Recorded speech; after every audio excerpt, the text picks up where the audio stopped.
அல்லாஹ்வுடைய தூதர் ஸல்லல்லாஹு அலைஹி வஸல்லம் அவர்கள் சொன்னார்கள், சாப்பிட்டதன் பின்னால் உங்களுடைய விரல்களை நன்றாக சூப்பிக் கொள்ளுங்கள். கையை அவசரமாக தொடச்சிடாதீங்க, தட்டை அவசரமாக தொடச்சிடாதீங்க, தட்டை நல்லா வலிச்சிருங்க, விரல்களை நல்லா சூப்பிக் கொள்ளுங்க அப்படின்னு ரசூல் ஸல்லல்லாஹு அலைஹி வஸல்லம் சொல்லுகிறார். இந்த செய்தி மிக பிரபல்யமான ஒரு செய்தி, முஸ்லிம்கள் எல்லாருக்கும் நல்லா தெரிஞ்ச ஒரு செய்தி. வீட்டுல சில நேரங்களில் விரல்களை சூப்பிக் கொண்டாலும் கல்யாண வீடுகளில் விரல்களை சூப்பிக் கொள்ள மாட்டோம். அங்க போனா நமக்கு ஒரு வெக்கம். இந்த விரல்களை இப்படி அந்த சகன்ல இப்படி போட்டு இப்படித்தான் சாப்பிடுவோம். இந்த விரல்களை சூப்பிக் கொள்றது நம்ம அதிகமானவர்களும் வெக்கம். இப்ப நான் ஒரு செய்தி உங்களுக்கு சொல்றேன்.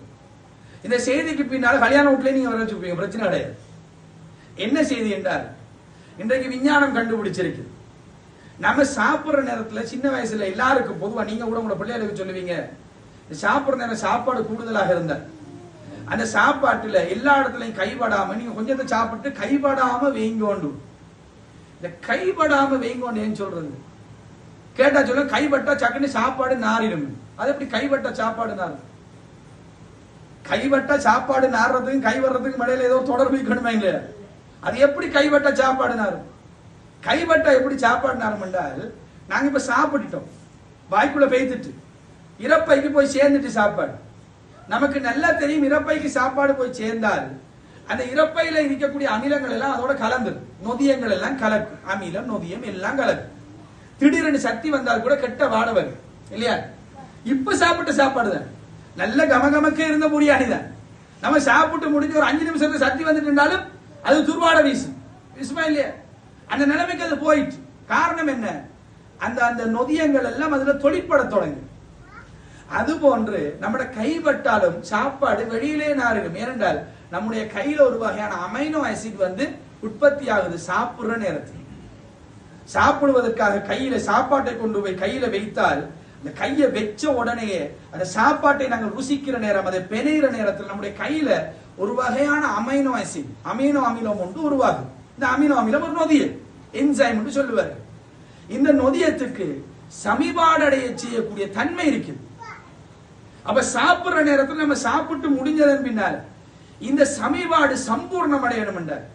இன்றைக்கு விஞ்ஞான உலகம் சொல்லுது, அந்த நொதியம் நம்முடைய இறப்பைக்குள்ள போகணும், ஜீரணம் கம்ப்ளீட் ஆகும்னு சொல்லுது.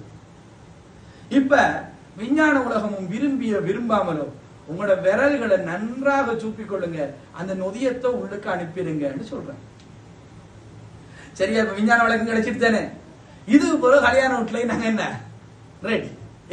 விஞ்ஞானம், சயின்ஸ் உலகம் கண்டுபிடிச்சிட்டு இப்ப ரெடி.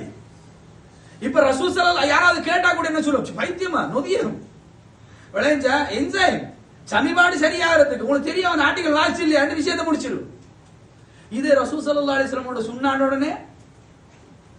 ஆனால் இப்ப அந்த சுன்னாவை சொல்வது கூட கொஞ்சம் சந்தோஷப்படுவோமே.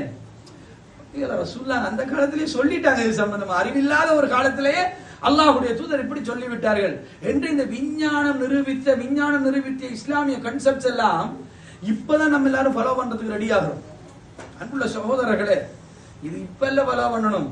அல்லாஹ்வுடைய தூதர் சொன்ன மாத்திரத்துல, செய்தி கிடைச்ச மாத்திரத்திலே ஃபாலோ பண்ணணும். ஏனென்றால் இஸ்லாத்திலே அவர்கள் ஒரு விடயத்தை சொன்னார்கள், கட்டாயம் அதற்கு பின்னால் ஒரு காரணம் இருக்கு, நமக்கு தெரியாம இருக்கிறது. ஆனால் ஒரு மனிதனை வடிவமைத்தவன் அல்லாஹ். அந்த வடிவமைத்தவனுக்கு நன்றாக தெரியும் இந்த வடிவமைப்பு எப்படி இந்த உலகத்திலே வாழ்ந்தால் சரியாக இருக்கும். அதை அவன் தான் சொல்லித் தர வேண்டும். அதை பின்பற்றுவது நமக்கு என்ன பிரச்சனை வந்துச்சு? ஒரு வாஷிங் மெஷின் வாங்குறோம், அந்த வாஷிங் மெஷினை எப்படி ஃபிட் பண்றதுல இருந்து, அதை எப்படி பிளக்ல அடிக்கிறதுல இருந்து, அதை எப்படி சுத்த விடணும், எவ்வளவு உடுப்பு போடணும், எவ்வளவு தண்ணி விடணும், இந்த தண்ணியை கொண்டு போய் எப்படி கனெக்ட் பண்ணணும், எந்த இடத்துல ஃபில்டரை போடணும், இந்த சகல வேலைகளையும் நம்மளா நினைச்சு நாங்க செய்யறது இல்லையே. நம்ம செய்யும் போது யாரு நாடுறோம்? இந்த வாஷிங் மெஷினை யாரு செஞ்சானோ அவன் அந்த பொட்டிக்குள்ள கேட்டலாக் வச்சிருப்பான்.